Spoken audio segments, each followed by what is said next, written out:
A day in my life as a productive person. Ngayong araw nga ay nakaschedule tayong mamasyal sa Loc and this is my OOTD. Hi!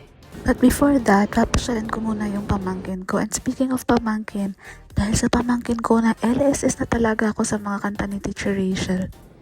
Hi! Hello! Can you say mama? Say mama! Say dada! Dinosaur! Where's your dino? Baby dinosaur! Bakit? Punta tayo sa bahay na. Punta tayo kay Lola. Let's go kay Lola. Proof na sobrang tibay nitong lipstick ko. Kakain ako ngayon ng lunch. I'm done. Tapos na akong kumain ng lunch. And ito siya. Before kumain. Ha? So, ayan. Tapos na akong magmerienda. Tapos na rin ako kumain ng dinner. And see, sobrang kapit pa rin ng ng lip tint na ito.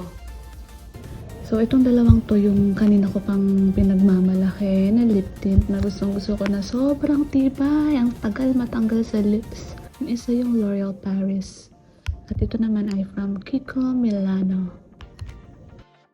Ito na nga, it's 10:49 PM and super makapit pa rin siya.